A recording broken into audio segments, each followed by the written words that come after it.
And good morning, good evening, and good afternoon, wherever this world finds you. Welcome to Dreamy Dreamland with your Sensie Owl Bob. This guy right here, your griot here to tell you a story. And what is that story? How about life on Earth? Is it like life on Mars? Or about Venus or Jupiter? Actually, it's not. Even with the sound of coming, impending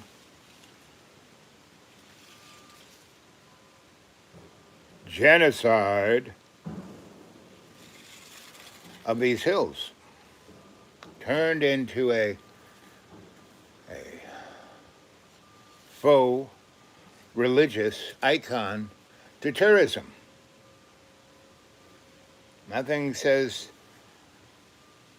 gender basing slash trademark as wiping out the top of a mountain range to put a golf course and 4 30-story condo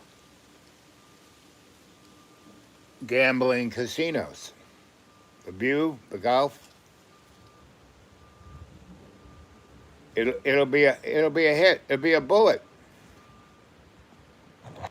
Just like having that nice, your own Mediterranean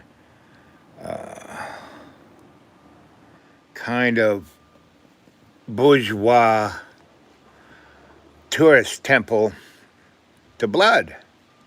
Where do you think that should be? Oh, maybe Sierra Leone. I'll give it that French. Put a Eiffel Tower up there. No. Praise loves co-creation. That in every day and every way we take the piece of the earth and make it stronger. Hey. Good to see you, AI. AI is always first here. My cute little puppy. Oh, it's my cute little puppy. Yes, AI, it's my cute little puppy. AI loves my stories. He just loves to, let's see. Guys, remember to put things in, Uncle. Inja. How do you like that Modi world? Kids. Modi world is, well, what would you call Modi world? Why should I speak for you when I have someone to speak on Modi world? What is Modi world? Is it like that that steam table over the side in the gas station with Indian delights, but you can still get your cheeseburger? Is it like that? Let's see. Standing and making lunch. Children, that's good. Amid, God loves you. Yep. God blesses you. Yep. God protects you. Praise Jesus. So, God, what is God? Is it some old guy with orange turd hair and Crisco skin and wearing a sheet? Right where his mighty mini is, he's got the good old elfin signal out there.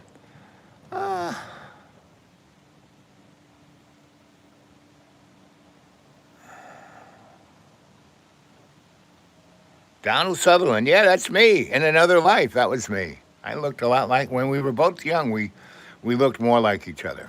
Like when he did that really strange movie you should all go see, 1900, when things changed, from the 19th century into the 20th century. And this Italian family kind of lost its mind and went into fascism. I mean, real fascism. And Donald played Laurie Nazi. Woo, baby. Now, I looked like that guy when I was like 8, the Nazi guy, because I was just getting over Anyway, Yeah, so me and Donald, we go way back. Not the orange turd, but Donald Sutherland. Really good actor and good human being. And he liked to party.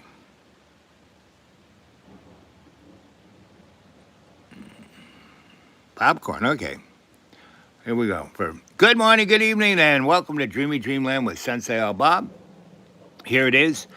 Oh, noonish, right here. It's a very interesting noon because Donnie wants to get peace all tied up in a bow on the strip and in the and everywhere in the Mideast by Friday, so he can get his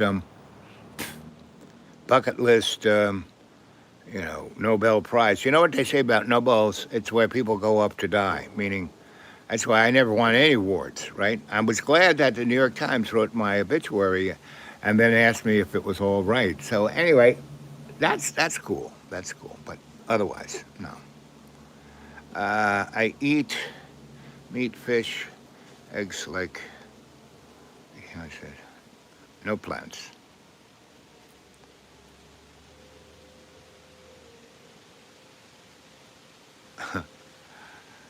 So, you go to any supermarket, you go down the aisle. That'll kill you. That'll kill you. That'll kill you. Well, not all at once, but enough at a time. I know I'm.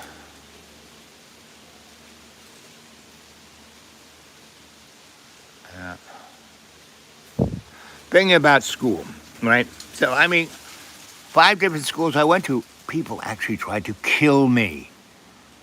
I kind of, when whatever the king says, get rid of all the boys. Well, not maybe all the boys, all the weird, not all the weird one. My boys is weird. You know, that guy, get that guy,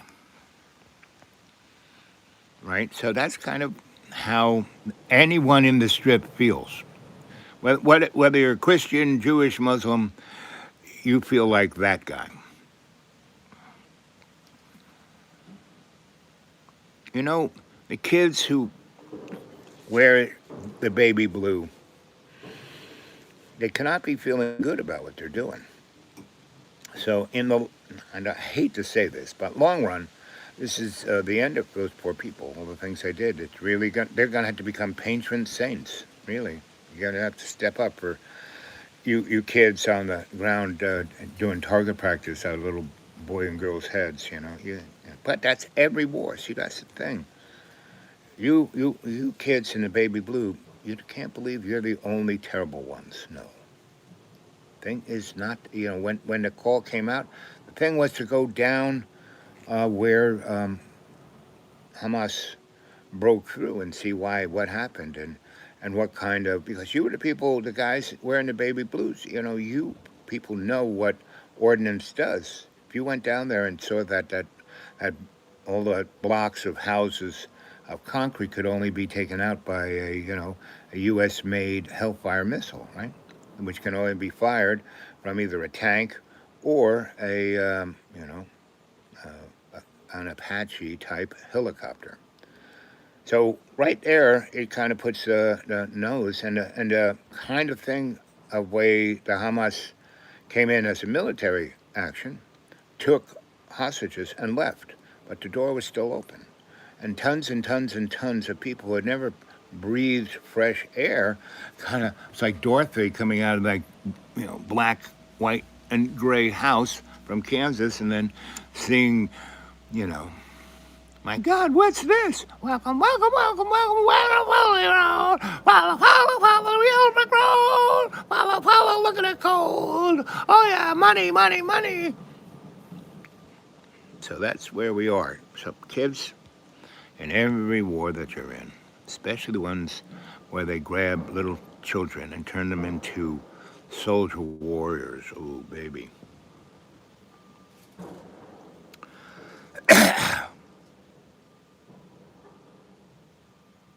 Yep. Santa Claus that can talk. Talk smack.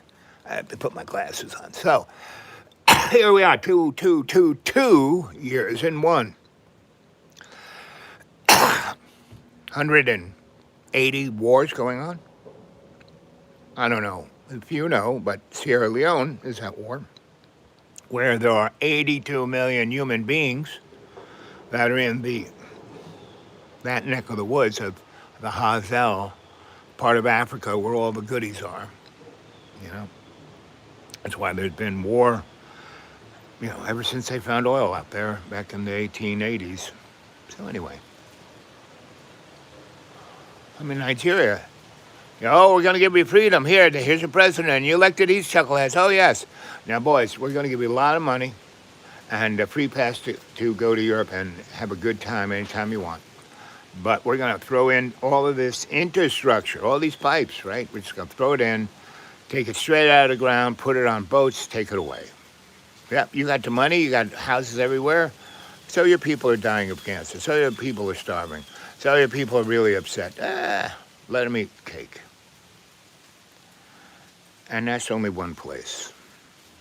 But Sierra Leone has, the trifecta, the gold, the diamonds, the fuels, and the rare earth elements. So, well, that's why there's going to be peace in the Ukraine war. And basically, Russia will be turned into Disneyland with those Nigerian pipes brought over and just buried ever so lightly under the ground. What you can sweep under the rug doesn't matter. That's why Orwell was talking about newspeak. It's all fake news, don't you know? But here it is, 2 years to the day. How many dead in Gaza you think there are? Including, now just the citizens of the largest outdoor prison. But that notoriety moved on to Sierra Leone. Now they're not quite as prisoned in because it's so big. The strip was just that strip, 6 miles by 2 miles. Sierra Leone is probably almost a little smaller than the United States without Alaska. So that's, and they got 82 million people living like they are in the Gaza Strip. Sierra Leone, 82 million. That's close to, if that was happening in America, that would be almost 3/4 of the legal population. White people, yeah, it would be that.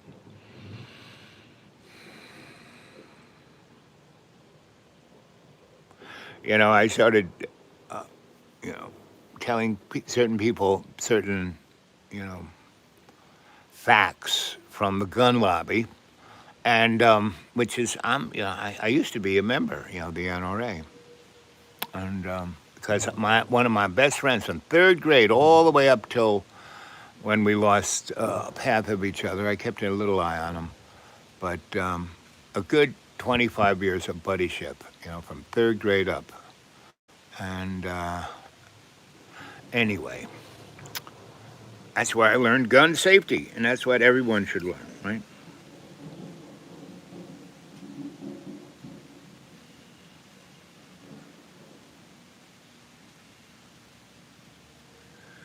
So I'm trying to give you some, always wear sunglasses. Now that is good advice, especially these ones you get at your favorite cheap place. And this is 99 cents, and it's like, I don't know if we could stand a bullet, but any kind of ding would not go in my eye. And when your eyes are opened as wide as I am because they're surrounded by darkness, you can see things most people can't. So there's one little bit of good news they should try it for. Should have brought a couple of cough drops. Maybe I have a magic cough drop in my pocket. What do you think, kids? What's in there? Something's there. Something's there. No, just vitamins. Well, that's better than nothing. That's for later in the day. But that was amazing. That was a little something there.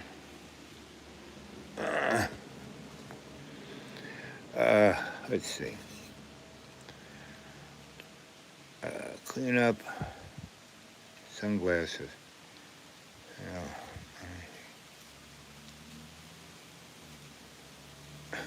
This is clean up sunglasses.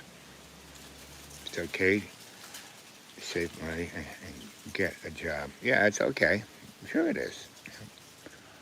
But you want to give the drug addict the needle or the alcoholic the bottle and say, go do it.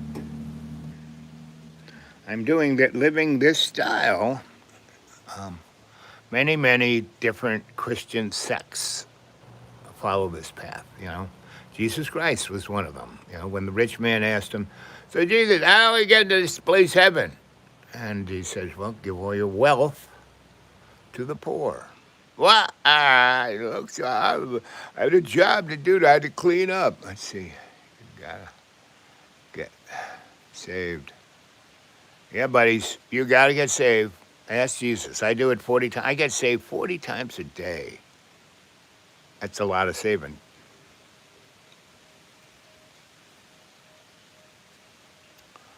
Again, kids, if you want to, I want to read this shit too, but I can't find it later after the show. I'd love to read this stuff, but I don't even know how to do that. Let's see.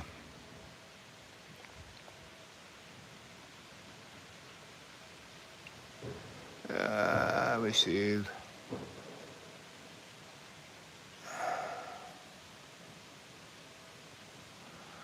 Guys, you got to be saved 24/7. You got to, in every day and every way, take the piece of the earth, not the gun, not, the bomb, not the bullet.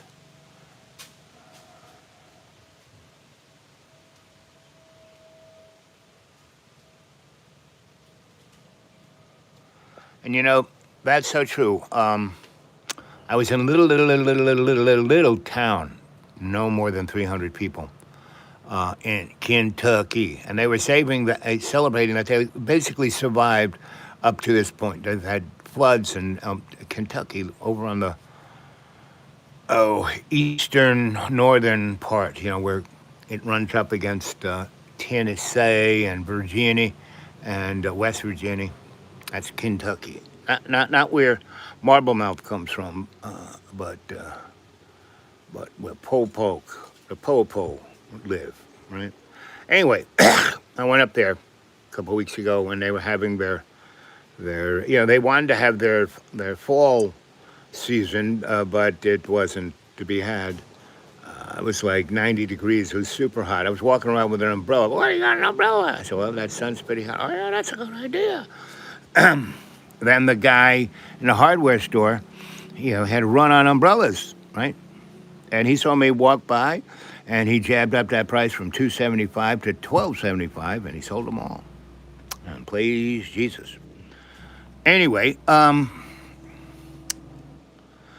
folk were really happy just to be alive, right? And they had seen me there a number of times when I was good buddies with the superhero. And we're still good buds. But she traded in her superhero uniform for a granny's outfit. And that I think is much better. Probably, man. Oh, goody. Someone wrote it in let's see. Get up your ass. You got the street. No, Kings. So here's a good idea, right? So back in the day, right, when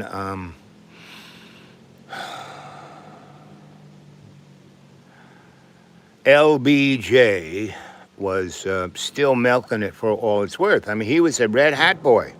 He was what they used to call a red dog Democrat. Man.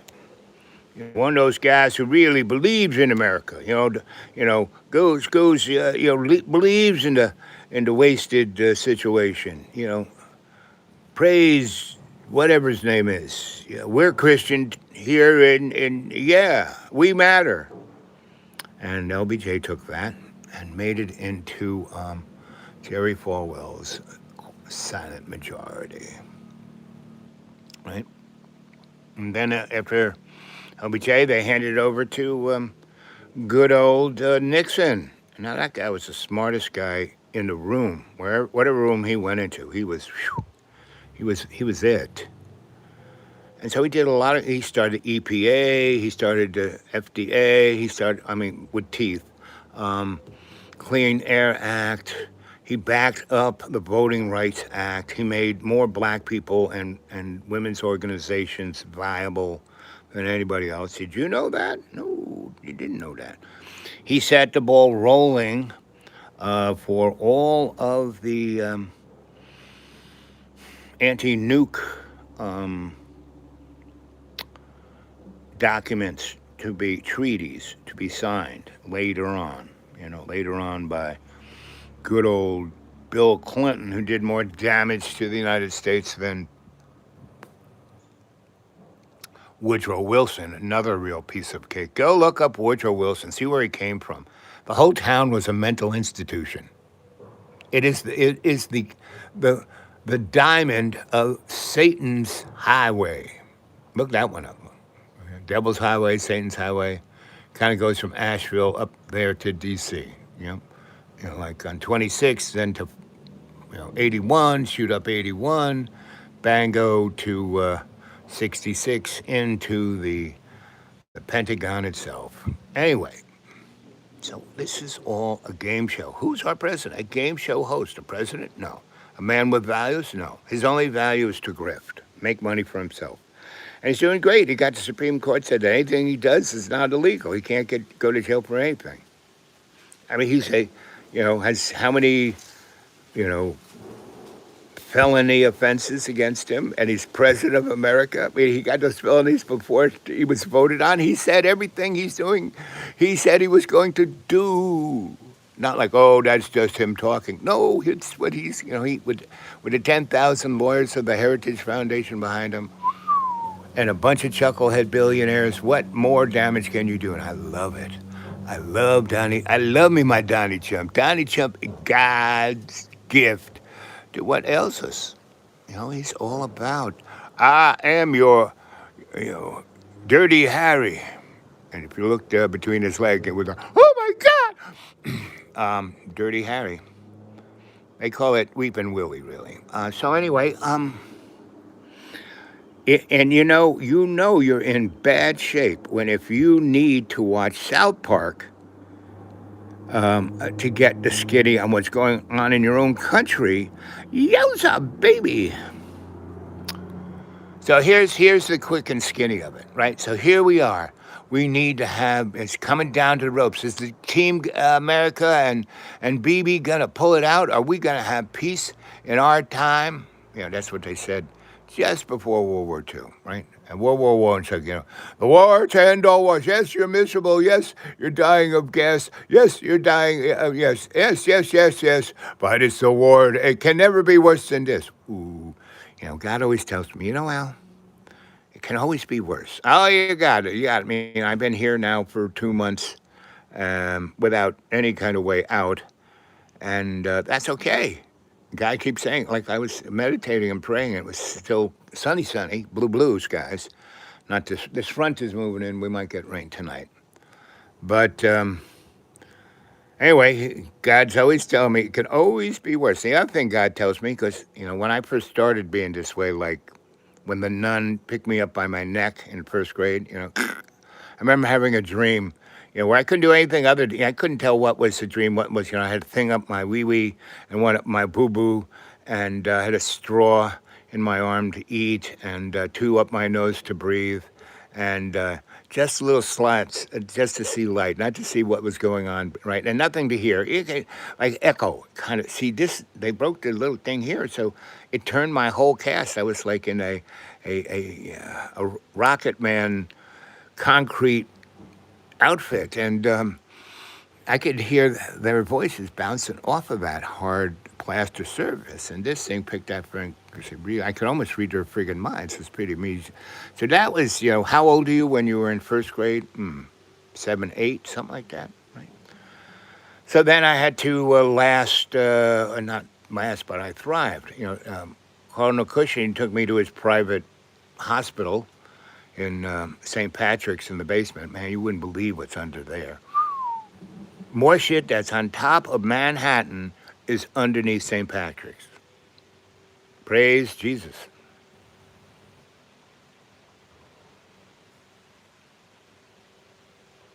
Rastafari Baba Blanc, Blanc la Bala, Balada. Ooh, Lambrat, Lambrat. Don't be understood, overstand. That was told to me by the great Jah Love Rasta boy, Irie. Please go find a KLV. Yeah, that she's talking to you guys, the audience. Go on, go buy us, go get that KLV. There's that Bible is good, but the next one, that's the devil speak.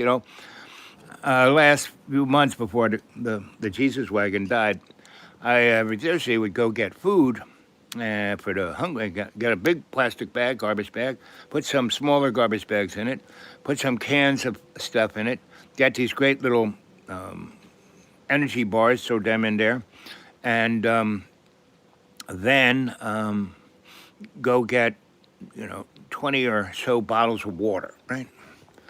And I would go down to Johnson City's different areas, like where the Lowe's is, where the Publix is, where what else?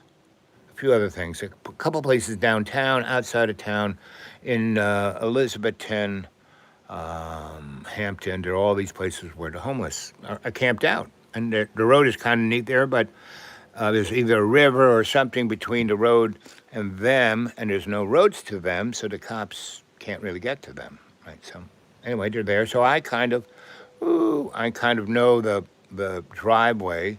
That if you go up, there's a path that goes up to where they are. So whenever they see my or saw my Jesus wagon, I'd slow down, put the blinkers on, then put the turn signal on, and go up that thing. And there'd be people starting to shuffle in, right? So I'd give them all whatever I had in the Jesus wagon, right? And the other side of the coin is I had Bibles there, Bibles and new magicians. Remember the band New Magicians? Yeah. Tell me why, da da da da da da da. Tell me why, da da da da da da da. Anyway, so if you think the Bible is a great book, I read it every day, especially in the morning when I wake up. I go out there, sit in the sun, and the sun comes through the leaves falling down. It's like Limerick lace. Go look that one up in James Joyce. Limerick lace. Anyway, so and I'll give you even a real hint. It's in the Dubliners. So anyway, reading that book was like going back and living with the Tinkers. And boy, did I have fun. Me and Archie were with those guys for almost a month, going up the west side, the backbone west side of Ireland, which is beauty. Now it's all totally, got strip malls and, gambling dens and prostitution lodges. Yeah, it's all good. Right? Tell me why. Boo. Let's see. Boo, do. Let's see. So yes, action. So that's the action. Go and put stuff in your car, drive it around to where the homeless people are, and give them that. And then talk to them. Just don't throw cans at them. Talk to them. So what you up to, buddy? How do you feel about your life, and how do you feel about it? Tell me whatever you want to say. And if it takes them 10 minutes or 10 seconds or 10 hours, I stay there and listen. Right? And then... what's the secret of, I don't know. I have no secrets. Believes. Well, Jesus believed in diversity, Who did he hang out with? Pirates and criminals and murderers and rapists and prostitutes and taxpayers and politicians. And he wasn't hanging out with the rabbis. He wasn't hanging out with the Pharisee. He wasn't hanging out with the scribes. They all wanted to kill him, and they did, but they didn't. Right? Tell me why. Do, do. The sound of progress over there. Building those skyscrapers in the middle of a national forest. Everyone sold out. There were even laws against it. It didn't matter. Money talks. That Dubai money really talks. What is this? Being Christian is just something people say they are, but exactly. Look at this. Doesn't this kind of look like something the boys would have worn back in the day? Maybe not with hoods. But anyway, you want to be a Christian, you want to be a Muslim, they're the same thing. You want to be Jewish, it's just like being Muslim. They're called Abrahamic religions. They all came from Abraham. Go look that one up in your King James. Anyway, and Buddhism, there's a great deal of wisdom in Buddha, great in Vishnu, Mayor Baba, there's tons of folk, right? And best to read them with compassion and empathy. That's the truck going down this gigantic mountain, weighing 40 tons, to fix a part of the road that was stressed out by trucks weighing 40 tons. So they're going to just be finishing up that one part when the next part falls off. That'll be really fun. Tell me why. I mean, Muslims are Christians on steroids. I hope there's some Bible people out there in Wonderland hearing what I just said. Muslims are like Christians on steroids, right? That's what Muslims are, right? And basically, Zionists are like Christians. Now you play with that one. And it all comes from the fact that it's an Abrahamic religion. Tell me why. Are you Professor Dumbledore? No, I'm his cousin. And I'm Santa's younger brother. Actually, Dumbledore, I'm not his cousin. I kind of dated his mom for a while, telling him that it was my sister, right?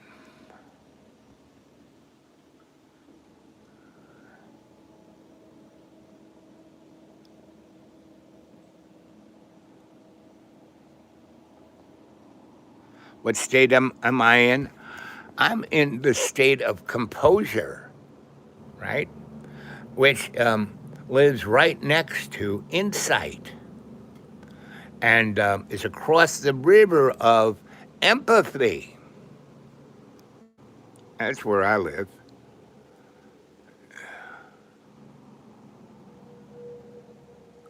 Well, I don't believe in anything because you can lose it in a day. You can lose it in a moment when they say, oh, you're not one of us. Get in the truck. Take your clothes off. You don't have underwear? Who cares? You know what I mean, man? You know what I mean, man.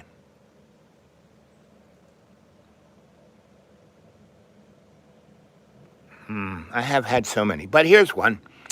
When I was 9 under a peas pod's leaf, I was up there at 125th Street and out on Clayton Powell Boulevard, and they were like ripping stuff up. A Con Edison vault had exploded that far from a 9-inch gas main. So it was, fun at the old house tonight. So anyway, it blew up a good chunk of that neighborhood. And did you ever hear about that one? No. How about Move? Did you ever hear about Move? In the 1980s? They were doing exactly what we were, but they were black.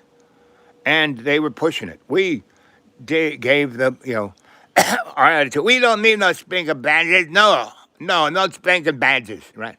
We had the law, man. We had the law. Anyway, and it's not a gun; it's a guitar. It's a woman singing a romantic song to you in a foreign language, this close, breathing perfume on you. You want to know how to deal with ice? Do that. And have that pretty girl. You know, if you would just take that mask off, we could swap spit. You know what I mean, man? You know what I mean. Man, you know what I mean? You don't have to let your ego. I mean, when I was the first Ban the Bomb thing we went to was, gosh, 56, 57.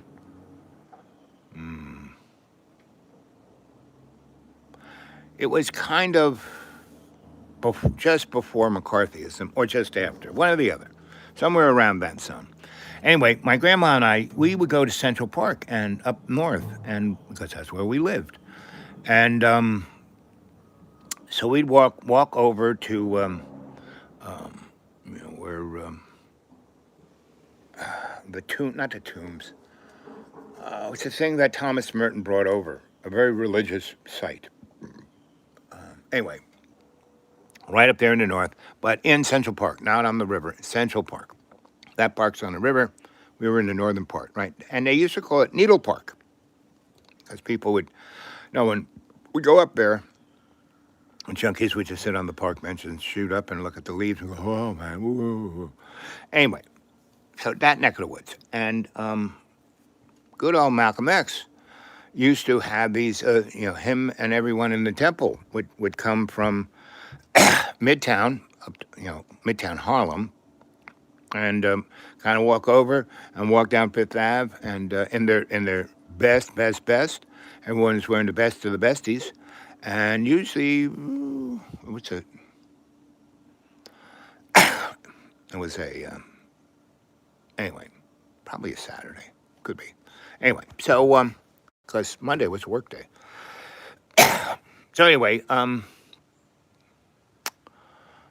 we were walking over to Martin Luther, but there's all this other thing happening, and it was a bunch of people with the peace sign, the circle with the Y, the half Christmas tree upside down, whatever. You know what that really looks like to me? The really foul thing that they do in the military is when a soldier falls and you bury it in the field, you stick his gun in the ground and put his helmet on top of that. It's like, I hate that. Anyway, but it donates and it monates and no, so it's not art. Anyway, so we went over and it's basically a bunch of kids from Columbia, right, who just had their first, sociology class or psychology, whatever, and they were doing a teaching about war. And my grandma said, "Oh, let's listen to these chuckles." So they were in there, and my daddy's like, bird colonel of the Air Force, and I'm wearing my Brooks Brothers little Dauntless suit. Man, up until when I got murdered by the nun in first grade, I was a smart dresser. I was looking like my dad. My dad would take me to Brooks Brothers once a year, get 2 suits and a coat, 2 new pairs of shoes. And the other stuff, we would take it down to the Catholic Goodwill and put it on the hanger. He said, this will bring some young man some luck. He'll be dressed right. Anyway, and that's what I was taught, to dress right? Kind of like this. Anyway, should have brought a bottle with me. I have a bottle in front of me, then a frontal lobotomy. I've had that choice a number of times. So, good morning, good evening, good afternoon, and thanks for showing up. How about some more thumbs up? I don't know how many of you guys are watching this, but if you're not subscribed, subscribe. This is no big woof. Just hit that little button, hit that little, announce all the time. Then, because I don't have, you think I have a, can you hear that truck? That's called progress. And I can almost smell the diesel. Ethel, that's Ethel. She's high octane. Ethel, I can almost smell our boy Diesel. He's almost here. You know, that orange turd in D.C., he just made king coal. He sold half of Alaska to a corporation for the value. You didn't put the value on the land, even though you got the land, but the value of the coal, right? What you value it. That was an auction, and this guy, I think, is Till like the money box, Till, Putty Till, something like that. Anyway, he comes from someplace in southern Africa. I think New Jersey, maybe Staten Island. Anyway, that Pootie Till, he basically bought half of Alaska and to go for the oil and go for the coal, and now coal is worth 1 penny 100 tons. That's pretty stupid, that boy. Buy that gold, the coal that's not worth nothing. Yes, but the land is beautiful. The water really is. There's some of the most pristine water in the ground there. The good old pack had been filtering it out for a million years. That's what's expensive.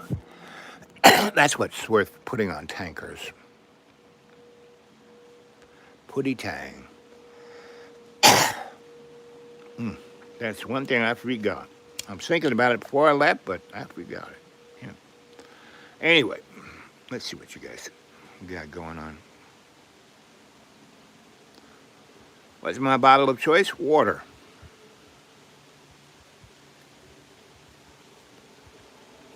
What's your bottle of choice? Please share that bear. Grizzly bear. Well, I do have one, a good friend of mine.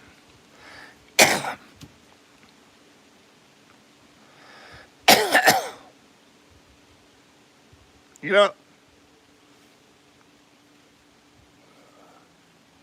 I got loads of stories. My daddy could blow bubbles off his tongue, and boy, was Bubbles happy.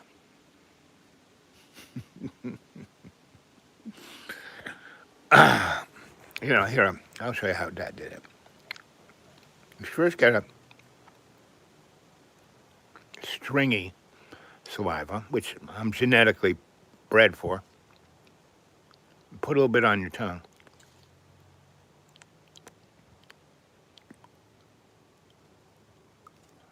There's one thing I didn't account for, my beard.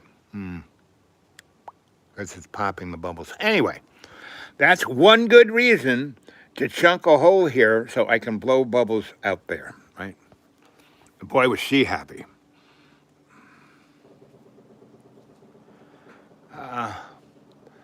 So the boy wanted action. Action takes a long time. Outcome takes a long time. You think you're going to go, I did an anti-nuclear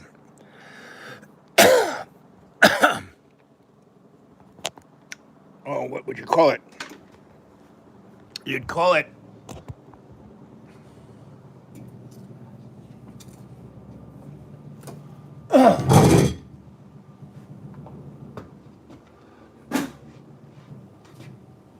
it's getting a little toasty. But I did bring this.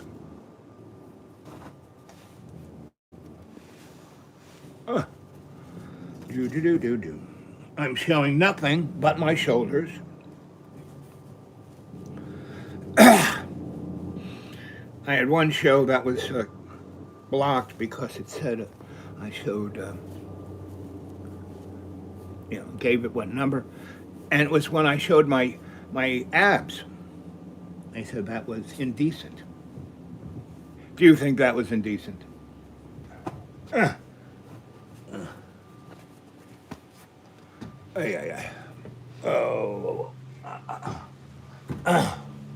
Well, if I can learn anything, and that is, don't come up here again without some kind of liquid. Good stories. Let's see.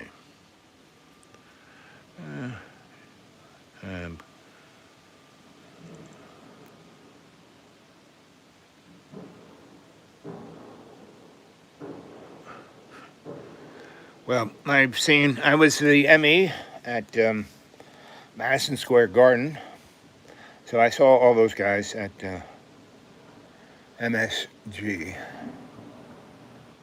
That's what we called it, MSG. Anyway, and that's good on your rice.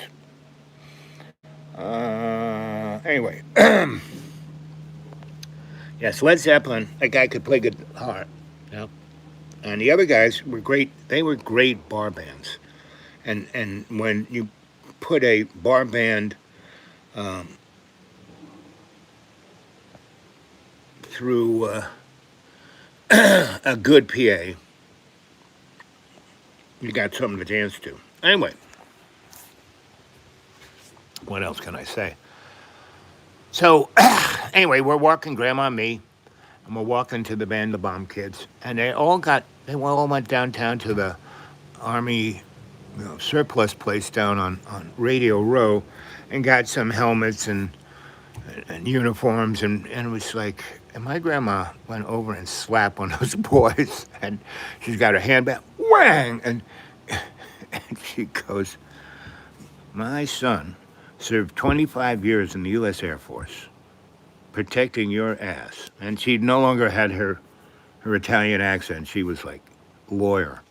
And, she goes, ma'am, you didn't, yes, that was a violent act. And there was a cop, like, right over there, right? And the kid goes, did you see the violent act? And he said, the guy goes, I didn't say anything. And grandma, whang, hits him up, did you see that one, officer? It's like, and it was quite amazing because you saw that all those Band the Bomb kids didn't have a clue, right? And that's what my grandma said. My son served honorably in the U.S. Army for 25 years. He still was, right? Little did she know. His job, he may put on the business suit, but, he's still. And you could tell that when Donnie and Chuckles was talking to all the generals. They just sat there and looked at him like, without saying a word. And they did more than any of you chuckleheads to save democracy. Those guys did by going like this. So, action is also, you want to do some action? Go and volunteer for a volunteer fire department.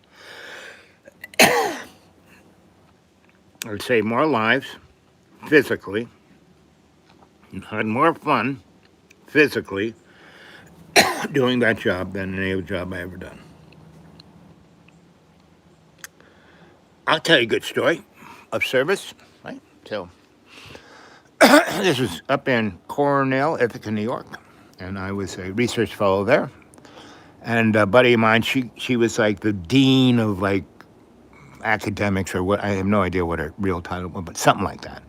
So she had her thumb over all the professors, whether they were tenured or this or that. She had the power. And her two secretaries were the most powerful people in the world. Anyway, I watched those two girls make generals and senators wait to see their boss while he was talking to me. Anyway, so that's Cornell. That's who I work for. And she actually got me that job for two reasons. One, I was working for the New York Housing Authority police, and I got shot twice. And I kind of did it. It was like talking about action. I was making, real life, I put my body on the line to stop this violence, right? And I never carried a gun, never wore a uniform. I basically looked like this.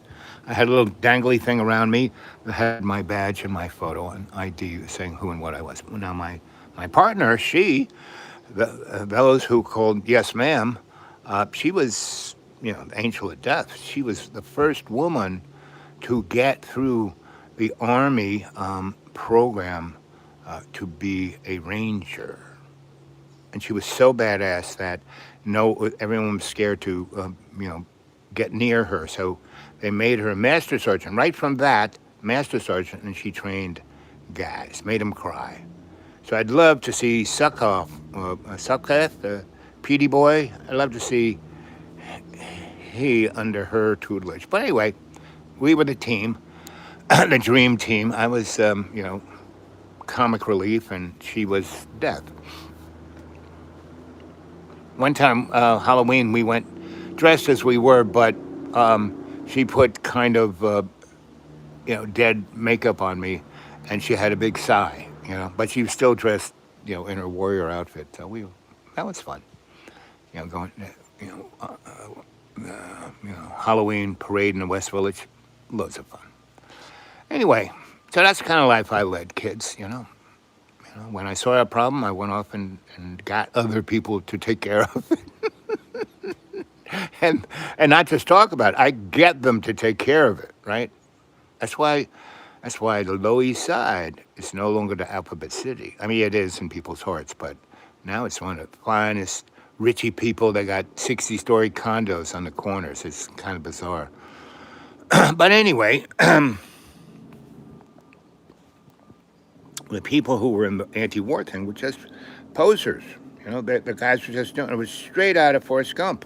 When Forrest gets the Medal of Honor, sees Jenny over there, and she's being struck by this jerk off in a get-up, of different uniforms, and there he sees his loving Jenny, and you know, go watch that movie again. Maybe you have to watch it in slow motion. I don't know. But that really captured everything and what we were from then to there.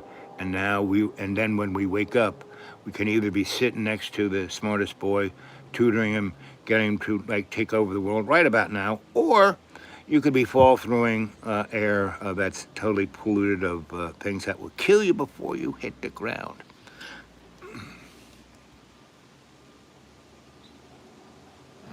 Let's see.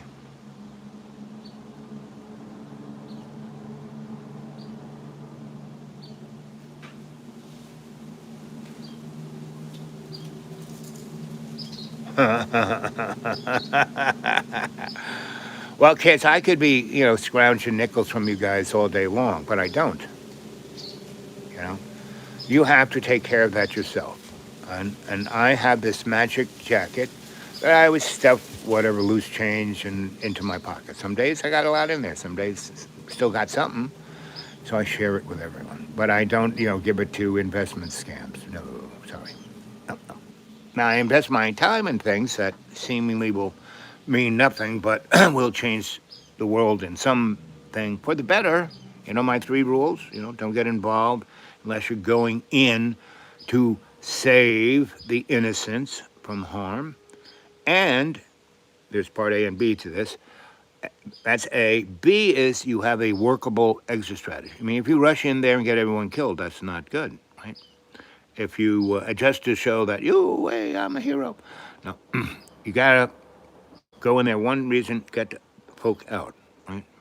Now, people in other wars, when they go after property, they may be saying they're going after to free someone or some kind of democracy or freedom or fight the last big war or whatever, right? No. Agape love, you want to hear what agape love is? It's a total love. It's like service. No.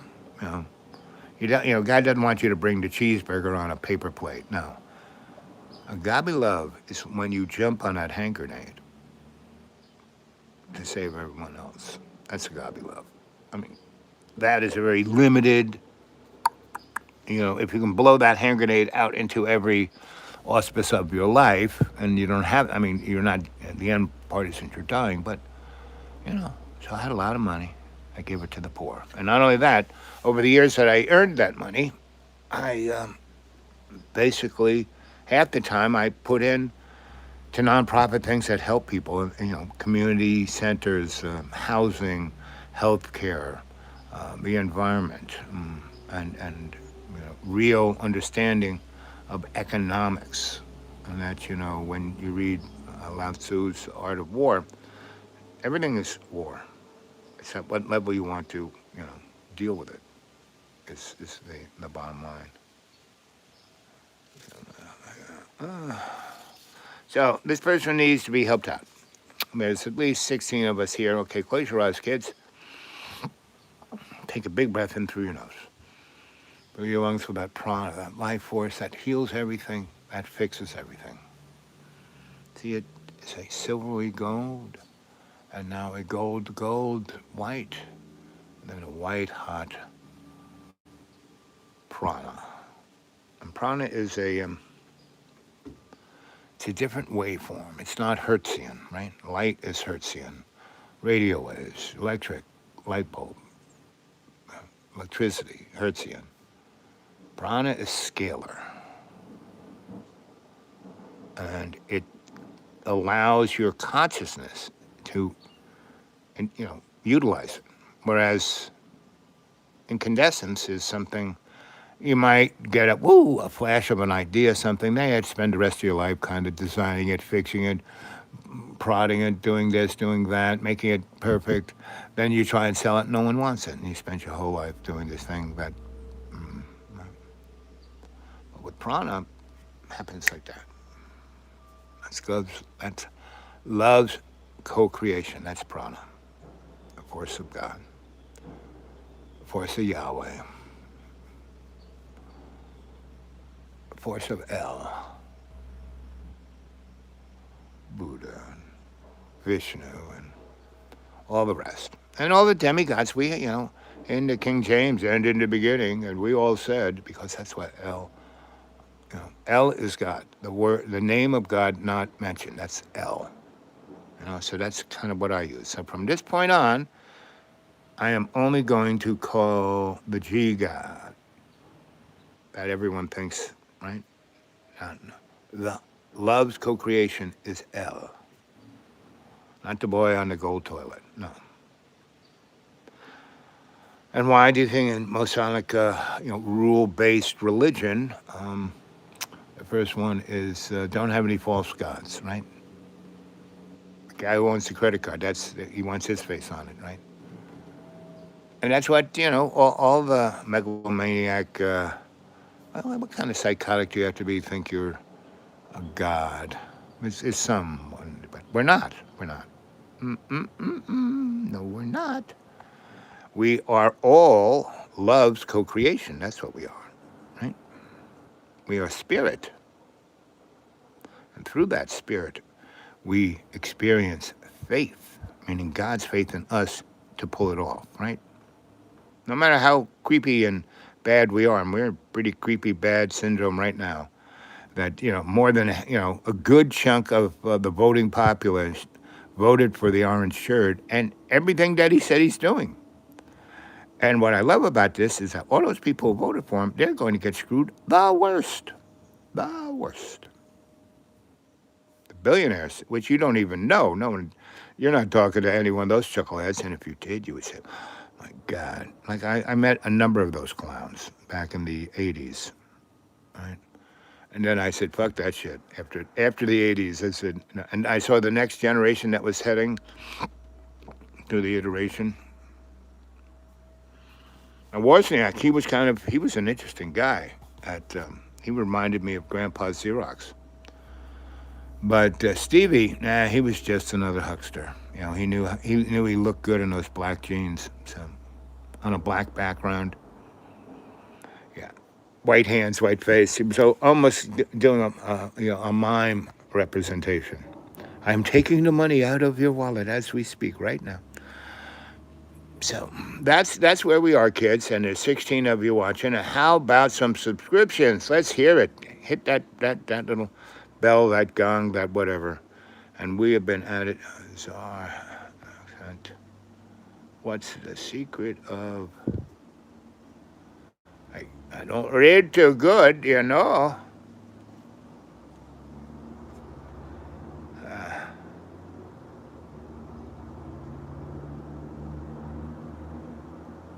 For hundreds of years.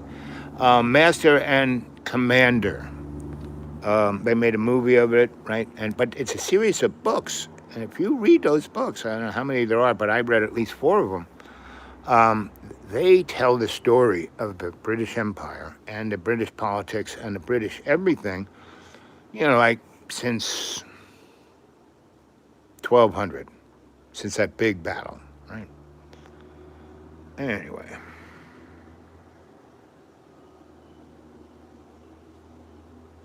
yeah, Thompson, Penn. Yeah, yes, that's a good one. Mason and Dixon. Yep, yep. Maps are very interesting. Go Google story of maps in America, North America, right? You'll get a very interesting picture of how we got here. And that book that our friend just mentioned is top notch. Uh, Thomas Pynchon. Yep. Yep. Same in India. I mean, basically any imperial power, and basically the English are the Romans. If you don't realize this, they're using the Roman. They're the Romans west, and the Vatican's the Romans east. And then we kind of get up into Constantinople, and people are more a little interesting.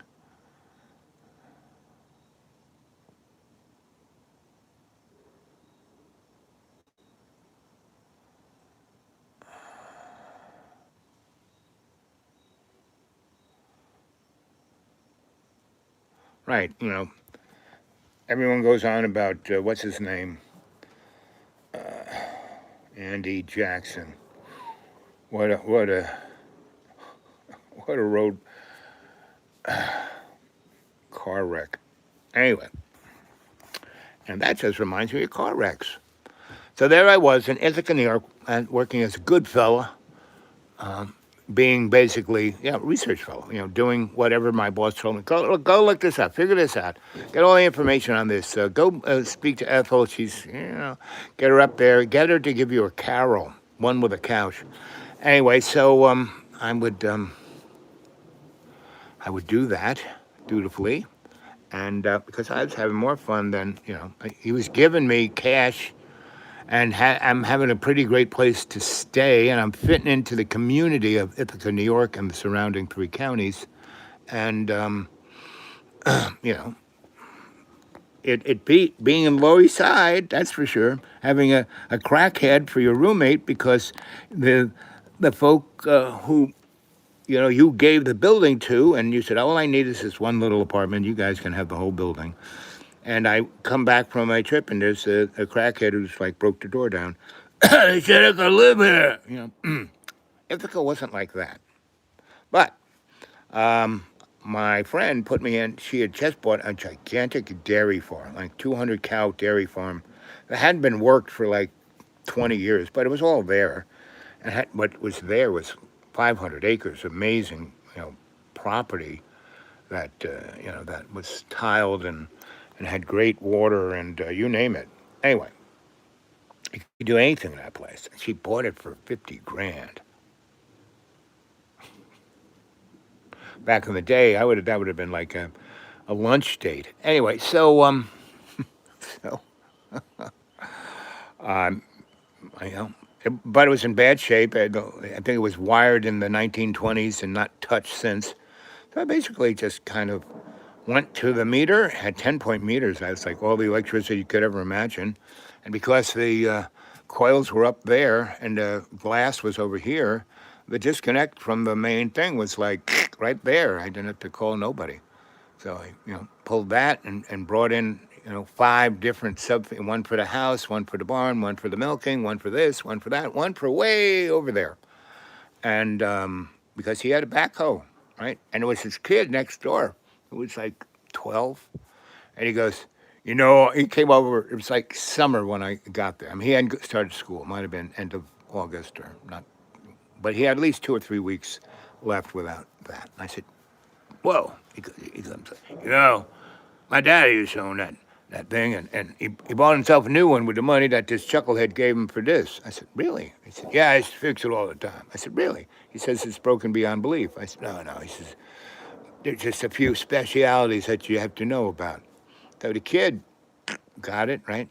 And he basically showed me, I mean, I know how to do it, but he gave me that machine. Then he went and got his daddy's machine. And we cut all of those things for that guy's place, plus some extra tiling where water was puddling. It's called tiling is a New York State version of a French drain. Pipe with holes in it, put stone around it, cover it up, put a little kind of gauzy stuff around that so shit can't get in the pipe. Drains the whole field like nobody's business. You have that going off to a place like where you're going to grow something that likes water, or you can store that water. Unbelievable, like a little pond where you can have fish and go fishing, right? That's anyway. So I did all that stuff for that guy, right? And I rewired his everything, right? And so the kid wanted to learn how to be an electrician, so I taught him how to do that, right? And his girlfriend and her girlfriend and her girlfriend, meaning, you know what I mean, man, they were all 18, 19. They had gotten out of high school, they'd gotten into Cornell or Ithaca College, but they said, you know what? We want to take 2 years off and make some money and get some life experience and then come to college. And the guys in those colleges said, wow, you are the kind of student we want. Yes, yes, yes. We'll write a contract. Not only that, we're going to pay you, blah, blah. We'll give you blah, blah, blah. Get something that's useful, we'll hire you, blah, blah, blah. So that was the kid, right? So I was lucky. I had a workforce, right? So we did that, right? And I still had a chunk of change. And I knew Mary was always good for everything. So I went over to, the contractor's place, not Lowe's or any of that kind of shit. Those things weren't invented quite yet. They might have, but not really. But this one pretty big contract, he had everything, electric, and he was the big electric supplier, but he had everything else. He had lumber, he had concrete, he had stone, he had machines to rent. I mean, this guy had everything. So anyway, I came in there. I said, here's $2,000. I want to start an account. The Smith's thing. Oh, the place, yeah, and they sold it at Chucklehead. Yeah, his father is insane. I said, yeah.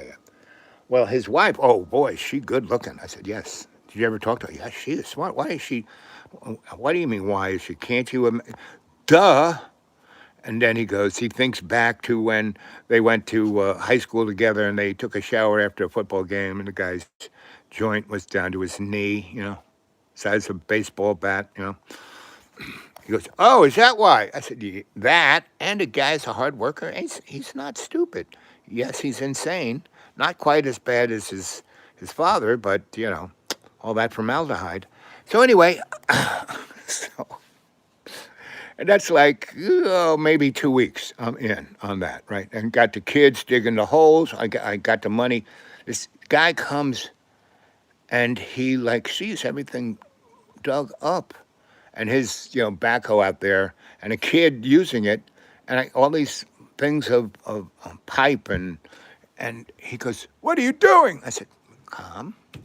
I said, you see all this stuff? Yes, it costs money. I said, yes. Did you pay for it?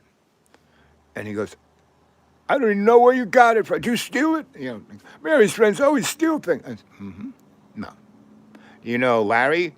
Larry? He owns half of the city. I said, I know. We became best of friends. I went and fixed his little something, and he was amazed. So he gave me credit. I gave him $2,000 that I had. So that's all that came out of my pocket, buddy.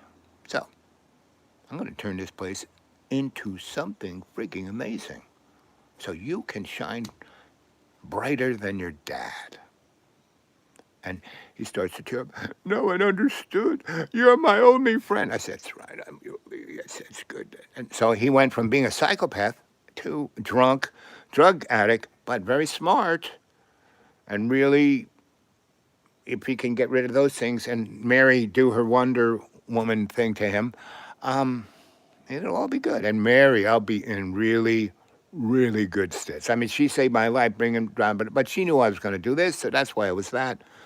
Anyway, so there's 7 of you hanging in there. That's it. 70 thumbs up. Love it. So we did all that. We turned it on. And so I'm up on a pole. This is when I could still get up on a pole. Any kind of pole, you know what I mean? You know what I mean? Man. Anyway, so I'm up there on the ladder, and this truck, I know it's the old guy who has the big farm. This guy's got serious money. He does have 300 cows, and he stops, and I look down and say, hey, son, come on down. I said, okay. I said, just a second. I kind of made everything so it wouldn't kill anyone. If it, nothing's going to fall down. Tools are stowed away up there, and it's only 5 steps to come down. So I come, boom, boom, boom, boom. Hi there, you're from up there. I hear those cows moving. What's up? That's what I say. He goes, there's something wrong. He goes, are you the farm electrician? I said, well, this is the farm. You've seen me wiring the whole thing. I see your truck go back and forth about 1,000 times. And the first time he stopped, and when the cows are going, whoa, that only means one thing. He goes, what does it mean? It means you have a dead short somewhere, and that whole milking machine is zapping the cows' tits, and they don't even want to get near it, right? How did you know? I said, because I'm the farm electrician. That was his phrase. And I said, okay, let's go up and take a look. First off, let's go into my shop. That was in the barn. There were 4 barns. I had my barn right up there, one you could pull into. I told the husband, at my barn, you don't go in there, don't touch it, don't do it, or else I'm taking everything out of here and leaving it the way it was. I can do that because I'm the farm electrician. So the guy kind of does a K-turn. I go get my little bag of tricks in this box. So we go around. I'm doing my little thing. Mostly like how I read palms, just gets them excited. So I've already figured it out. I go, do you have any good binoculars?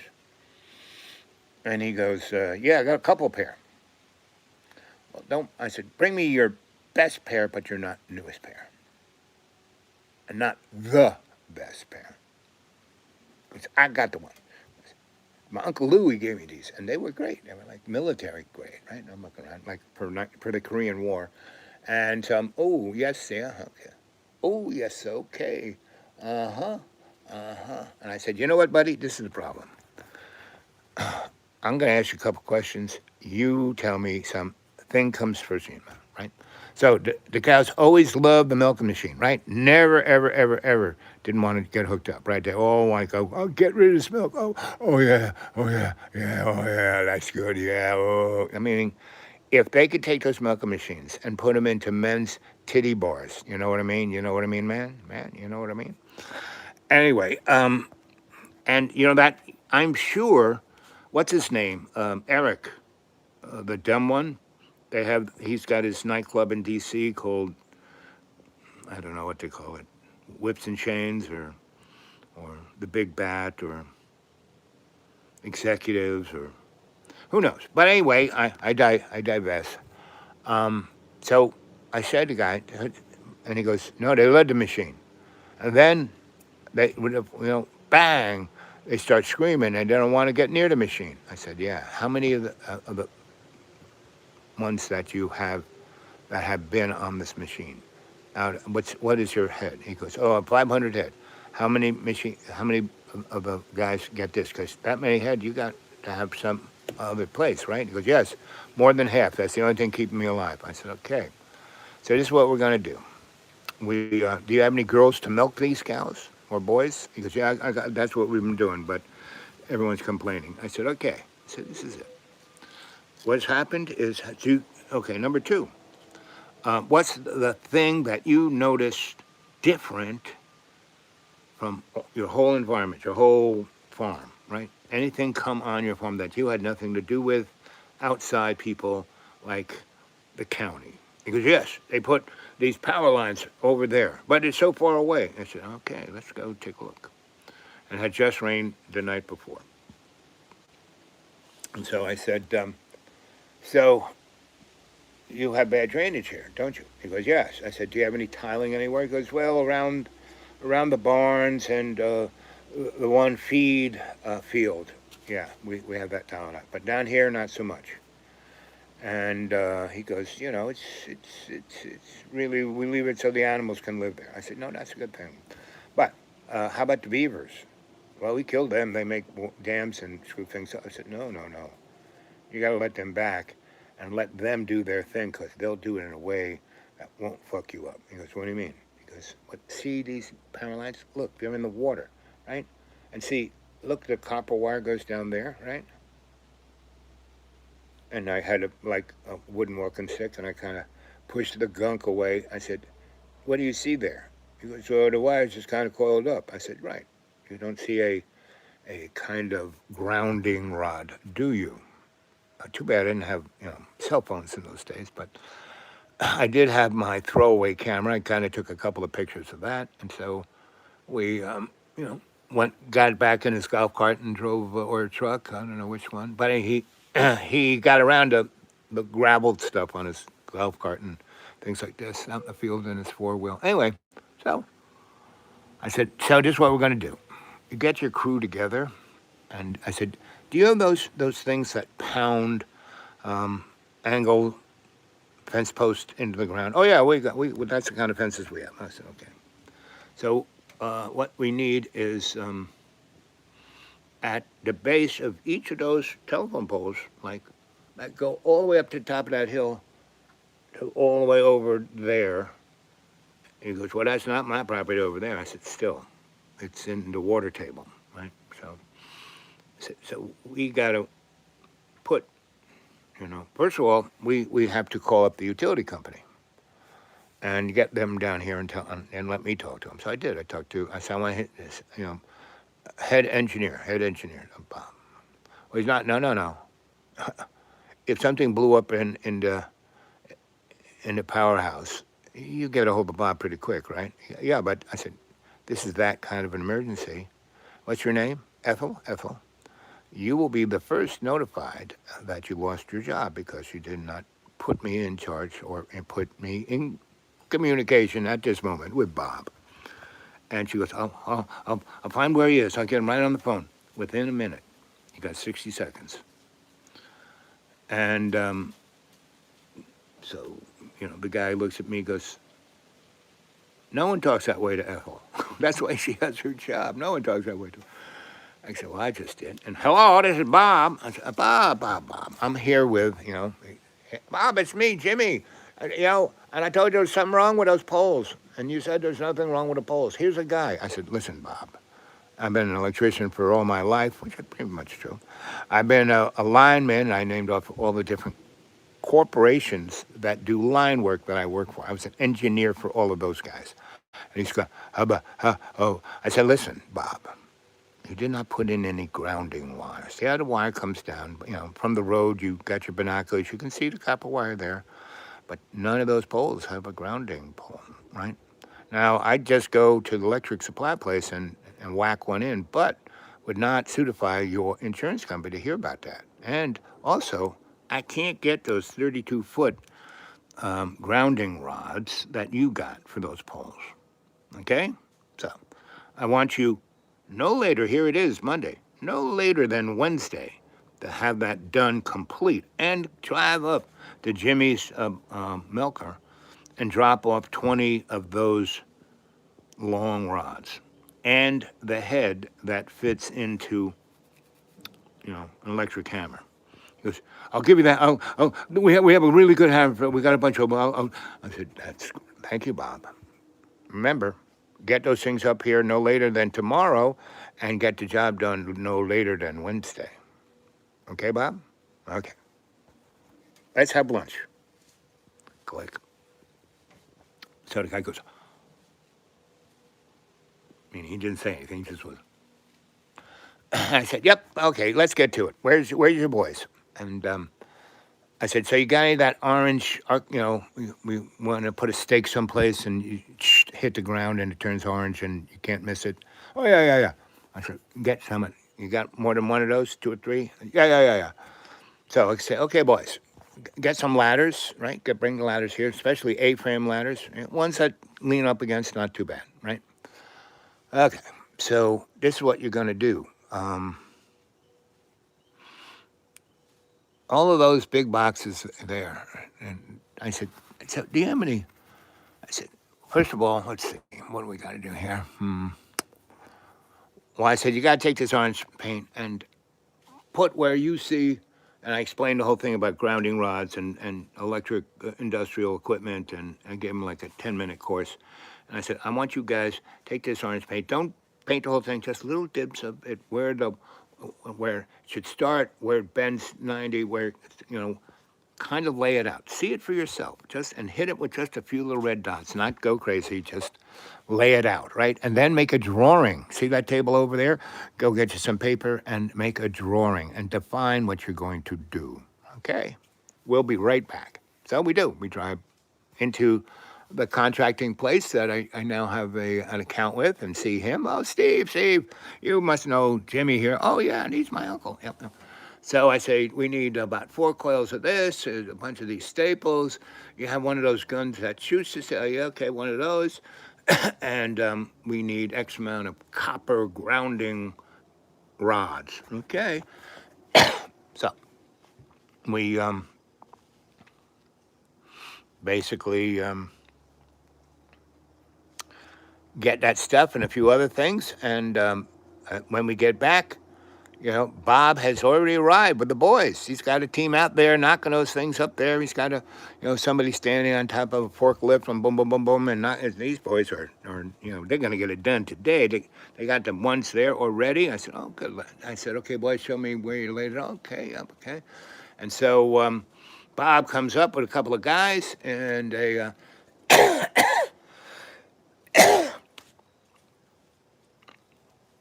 a forklift, and he says, so where do you want these? And we showed him, instead of us even having to do it.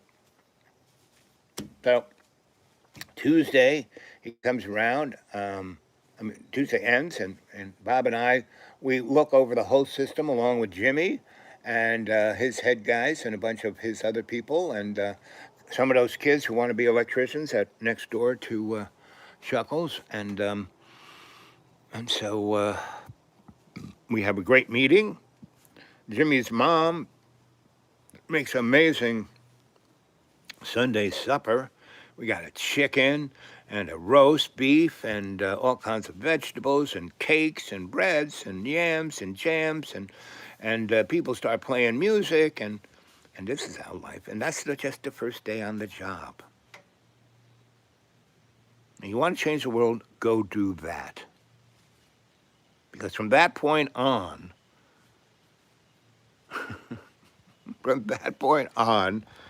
Bob, the electrical guy in charge of everything, he was my best friend. And I went to work for after doing that, the biggest electric company called Bear Electric in upstate New York. And I was their dude.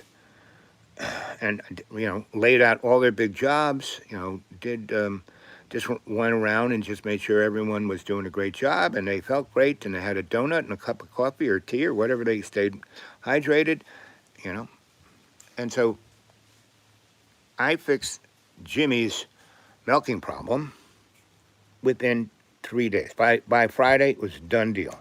And Bob, the electric guy, was like, oh, this is amazing. We're going to, I'm glad I took notes. We're going to do everything this way. I said, it's not in the book, is it? He goes, no, but this is much quicker, safer, faster, and better. Like putting the grounds in the rod at each pole, right? Mm-hmm. Anyway, so everyone was happy. And so Jim said, anything you want. And I said, he goes, I owe it all to you. He says, if that had gone another day and those cows had gone septic, I would have lost everything. This whole farm, everything. I said, really? I said, yep, really. I said, well, you owe me a lot. So what's that worth to you? He goes, no, you got to tell me what it's worth. And I go, So tell me you have 500 cows. How much is one of those cows worth? He goes, about $6,000. They have no chemicals in them, no... they are as 100% clean. I can sell this stuff to anybody. I make this Irish butter that is like, that's my goose with a golden egg. I said, oh, okay. That is how this is gonna work. See that red truck over there? Oh yeah, Bessie. I need a vehicle. And see that car over there? Oh yeah, that's yeah. I need that too. I need a car and that truck, which is one of those big trucks that have all the boxes and things hanging out where you can, drive around the warehouse. So I knew that I was gonna get a job with Bear Electric, and I knew I'd need that truck. And and at a certain point, I knew that good old Gus Bear would totally fall in love with that truck and buy it from me for a ridiculous amount of money. And that's I knew that. So I mean, I didn't know it. Jesus Christ knew it, and that's anyway. Long story short, I said, "So okay, I want you to pay me how much money you make in the 4 days that it took us to do this in that butter." He looked at me and said, "No, that's." I said, "You said it was your golden goose, right? You shouldn't have said that." That's why I said that. He goes, "I can give you 50 grand." 3 days, butter. So if he had lost those cows, he would have lost millions. And just because I did that, he thought that was a hoot, and we were, his friendship was worth more than any money he could have given me. He told other people, and then he did other things. Anyway, long story short, so yeah, I'm at that farm, and I stay there almost, let's see, March is when May, no, April, March, May, yes, May. May is probably when I left New York in '88 and went there, right? And right away, basically right away I went, to, she stuck me in a place like a dormitory room for a couple of weeks, right? To see if I fit in with Cornell. And she also had to like ready her husband for me. So anyway, we all went well. So I basically kind of stayed out at that at the farm, and how once I fixed that guy's stuff, every electrician around there had a similar problem. So they all came. So, and these people made book, So that was great, I had a checking account, a bank account, other than the other one I had, and this was, and I put it in the credit union for Cornell. I thought that was the solidarity thing to do. Anyway, so I was putting some serious money into that. And the person who ran it, she said, "What do you?" I said, "So what did you hear? This is a small town, what?" And, "Yeah, you're the farm electrician." I said, "Yeah, and everything else." She goes, "I'm building a house. Can you wire it?" I said, "You know what I got? You got any nephews? You got any kids? You got any grandchildren?" Yeah, I got a bunch of those." She goes, "I'm going to teach them how to wire your house." "What? They'll have a trade. I'll be able to hire them, She goes, "How come no one else does that?" "Because no one cares." And that person way back said, "If you care, get on the street." No, I'm giving all the reasons how to care without having to get on the street. But if you do get on the street, you got to do it with strategy. There's a chucklehead who said, "Get on the street." You there? And anyone who wants to talk to me, mano y mano, blab to blab, get a hold of me at the dudeawake42 at Gmail. Dudeawake42 at Gmail.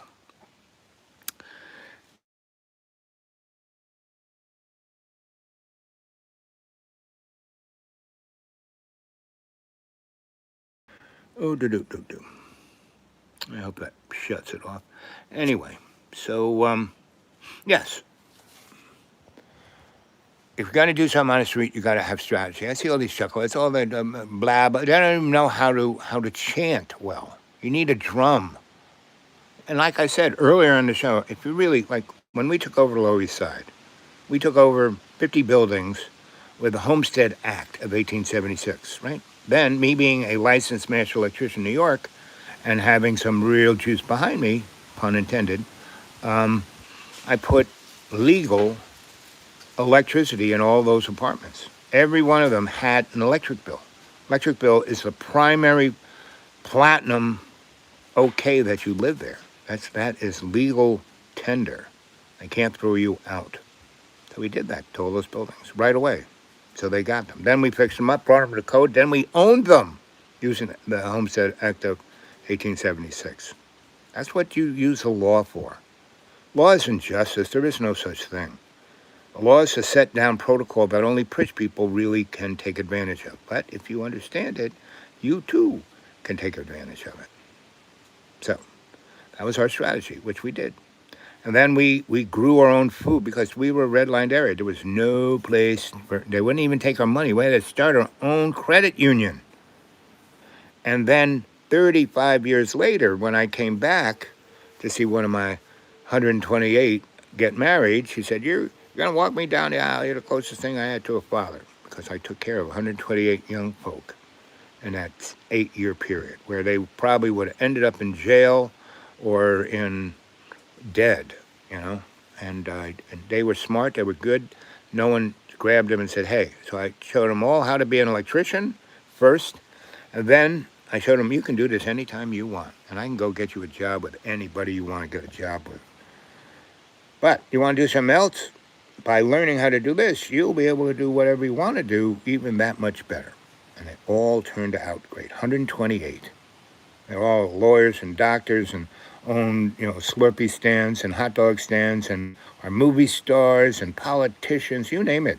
It turned out great. No one really went the wrong way because they had each other. They were a family. They were basically, none of these people had family, really. I mean, they did, but they really didn't. That's why they were, up for grabs.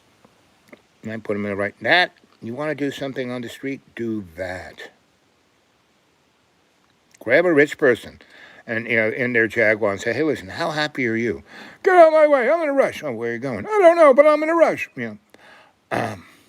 Basically, that's what you grab. Hey, have you thought about going down to the neighborhood hospital and volunteering, being a candy striper? I had about 3 billionaires do that I knew. Billionaires with a B.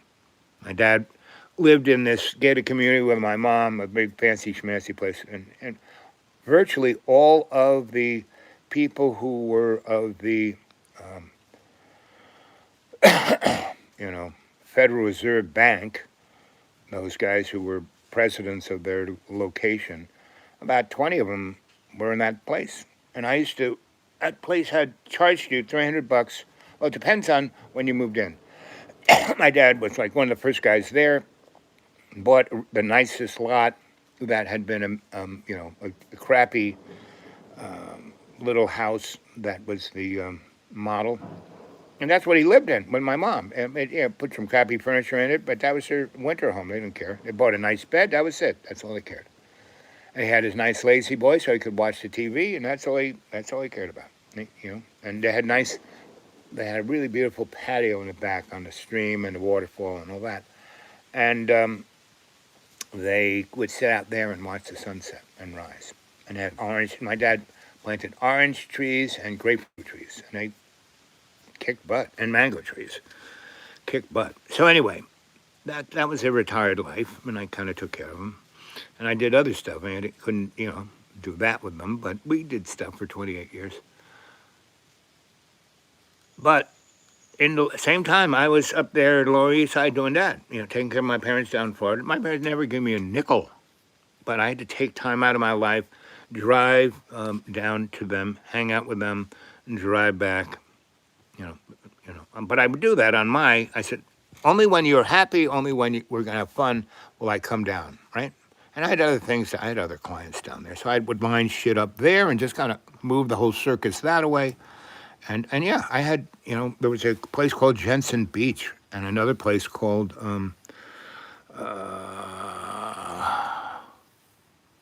it's just above Jensen Beach. It'll pop into my mind. Not Port St. Lucie, that's it. Port St. Lucie and Jensen Beach. And it was really beautiful because they built a big shit farm, place where all the sewer lines came in and got processed. And right next to it, they had the Turkey Point nuclear reactor, the worst of the worst. I think the only worst one is Indian Point in New York. And it was right there. So no rich people wanted to build a condo within, 10 miles of that thing. And so that beach, anyone could go on that beach. It was great. And Jensen Beach was this little 1950s kind of hipster beatnik hangout, and then it wasn't.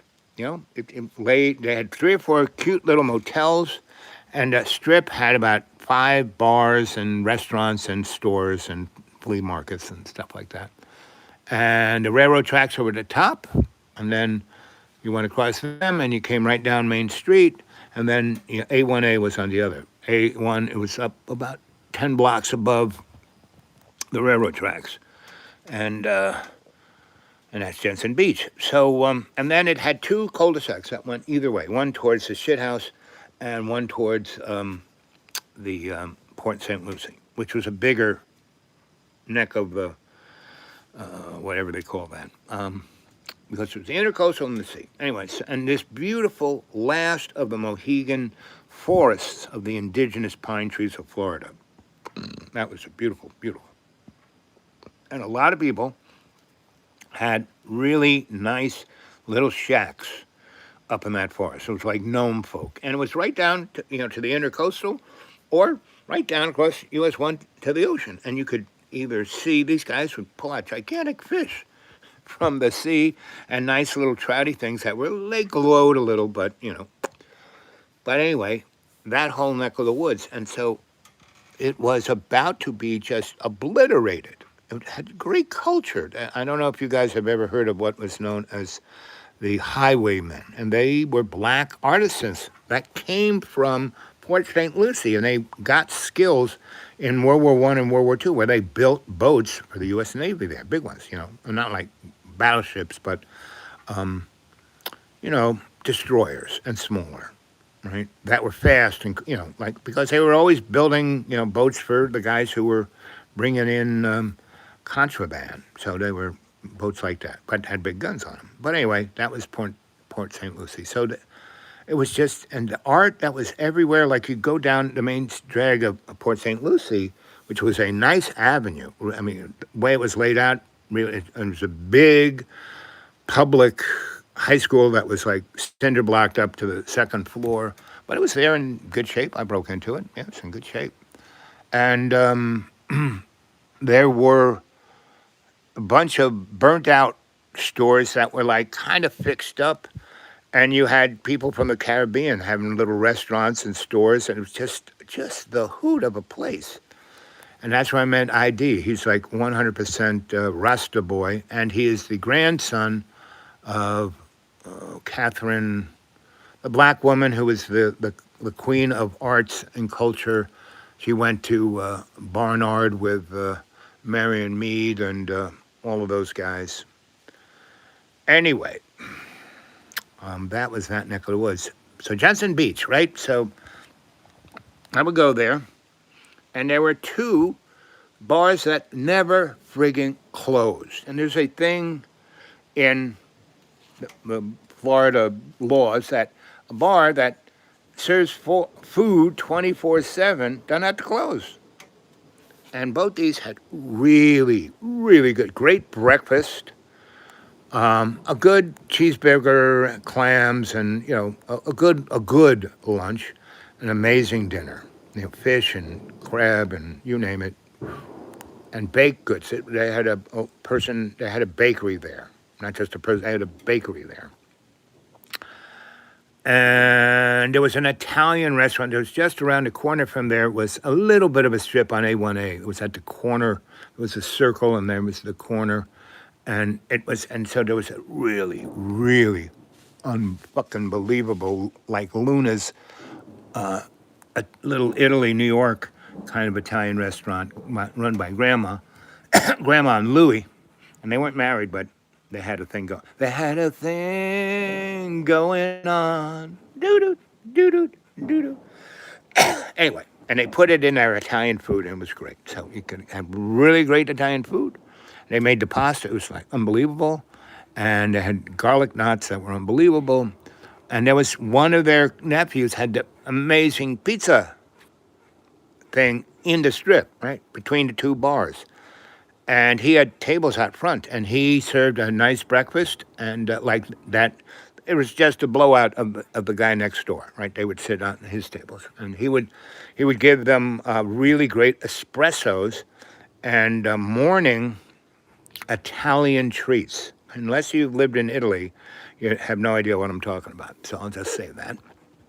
And that's what a griot does. Do do do do do do do do.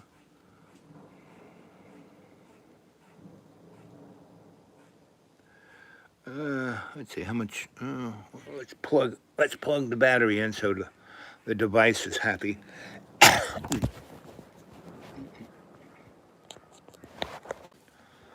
So let's see your questions.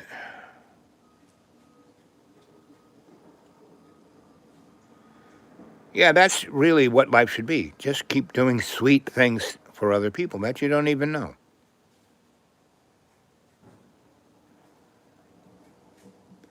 Do do do do do do. So my dad and mom lived in this super duper rich kind of, and it was like so richy people that it wasn't, it wasn't like Donald Trump. It was like often really had its own marine, it had its own everything, right? Very low key, right? But the guys who, waved at you at the thing, they had their AKs, and anyway. So if you were there, you paid a fee to like pay for the mowing of the lawn and that kind of stuff, right? Right. So my dad was like one of the first guys there. So the beginning paying of that was $300 a month for 20 years. That was like to get you in the door. Oh, yeah, we had some people building a house right there. They expected my dad to tear that thing down and build a big mansion. Nah, he kept it, right? So anyway, and he bought the other two models, not he just kind of, rented them out to people because he could do that. Anyway, so that $300 didn't just go to mow the lawn. It went to actual $300 worth of food in the clubhouse, which my parents never ate. Meaning once in a while they would dress up so they could be spiffy so everyone could kiss his ring. But no, he basically he didn't like going there, right? Unless it was, where he could show up that he was rich. Then he'd be fine, right? But otherwise, no, he just wanted to stay home and read a book. And my mom would play cards, Anyway, so, but I would go down there and have lunch. And because it was lunch, you could dress in, guys would be coming out of the men's shower, having lunch. So you could dress in. So my dressing like this was not a big deal. And to that point, there was around a big dining room, and then there was this wall with a big fireplace, and there was the big bar on the other side, and there were four, like, what were known as card rooms, where guys would go and play poker and whatever, and they'd play for some serious cash. Anyway, and the women had their own, too, and they were on the women's locker room, men's locker room. They had a men's clubhouse, and then they had three, card rooms that each had like 5, 6, 10. These guys, this is serious gambling people, and then they had this very nice deck that went around the other side of the building that faced out onto the big pond where the putting green was and where the first hole was and where the 18th hole came in on the other side, and there was tennis courts over there, and all that was the prettiest view. And then you saw the intercoast and the ocean. I mean, if you were on that deck, and so one half of that deck was all glassed in, so you could be out there in the wintertime, where, wintertime. Nighttime is 50 and daytime is 70. But anyway, and the other was more like you're on the deck of the Titanic. They had those kind of laybacks, and people would come and bring you food or drink or your lunch or what, and they had tables. Anyway, so the other one that was kind of also had the air conditioning. So you go there at lunchtime, and it was nice and cool, and the sun was coming in, but not on you.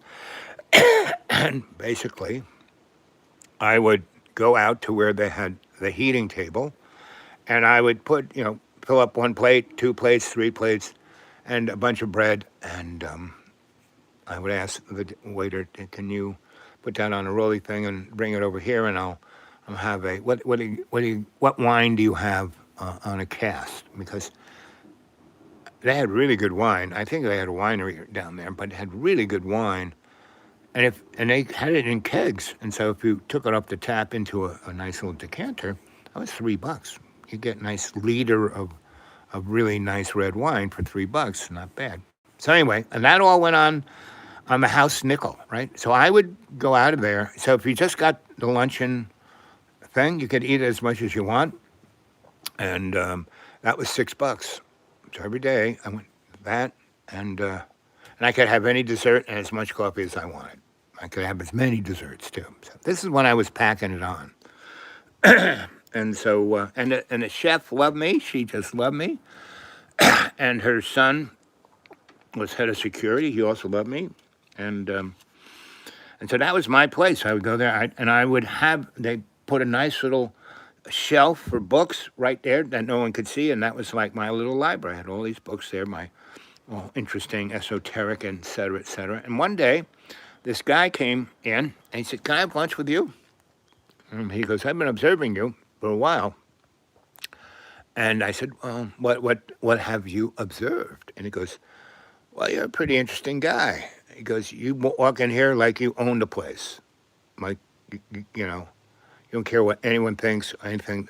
Only person you care about is the chef, the manager, the security guy. The three people who run this place, you are their grandfather. They love you."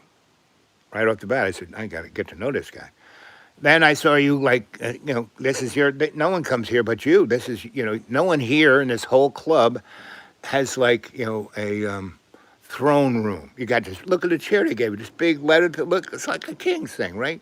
You got all these other little chairs, and you got your own little heating and a microwave there, and look at all these books. And he starts saying, well, he says, I tried to read these books. I couldn't even understand them, and you got them right here. He says, these are pretty valuable. I said, yeah, what better place to have them? The security guy's right across the street.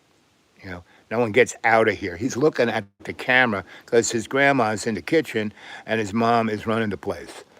I think he's got it covered.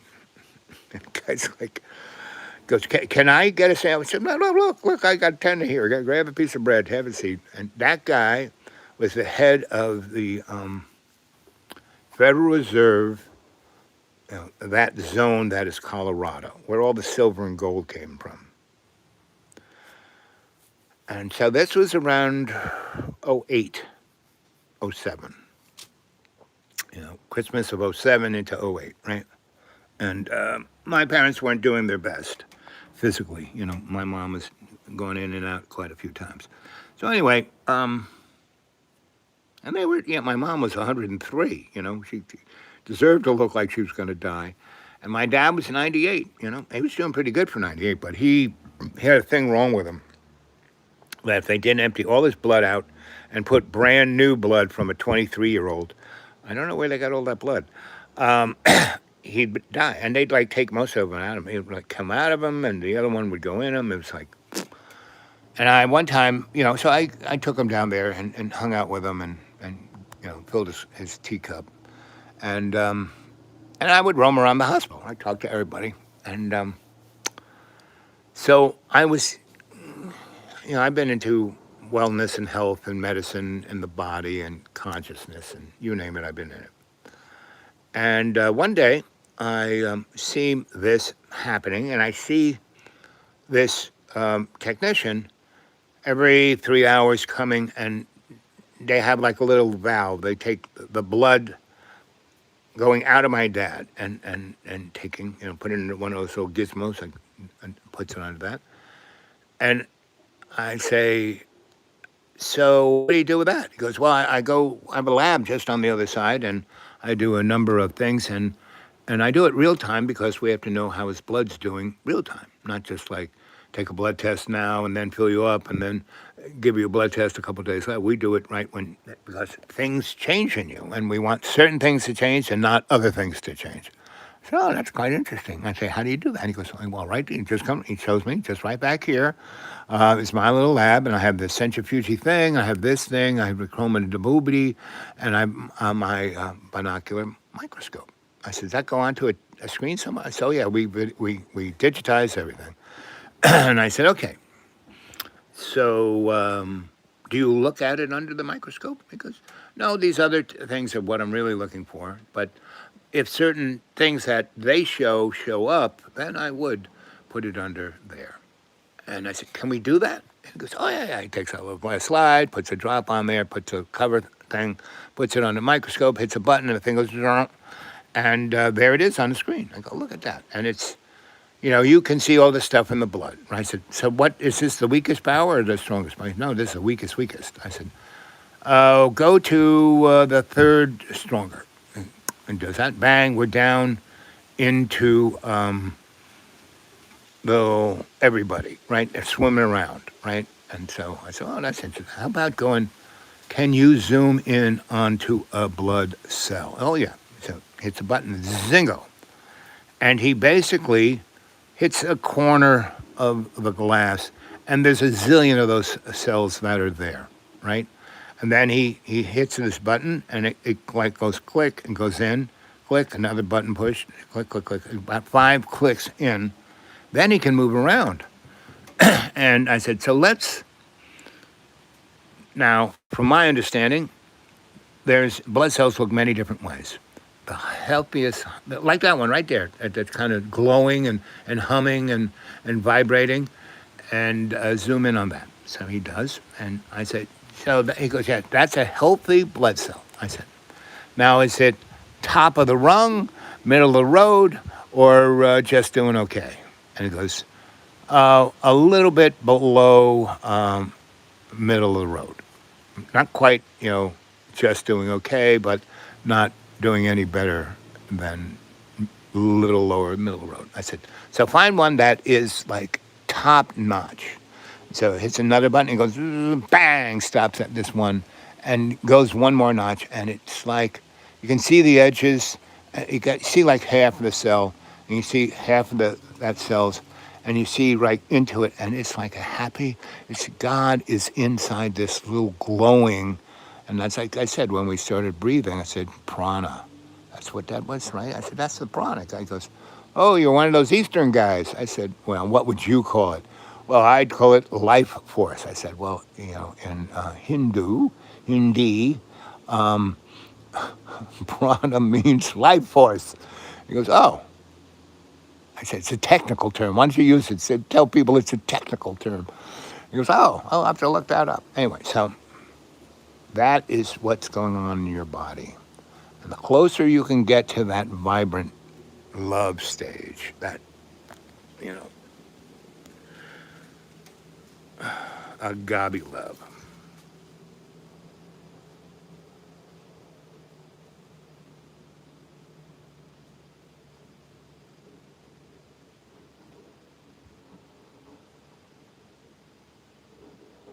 Yep, just look at me. Yep. I mean, I think I look pretty good, don't you? Yeah.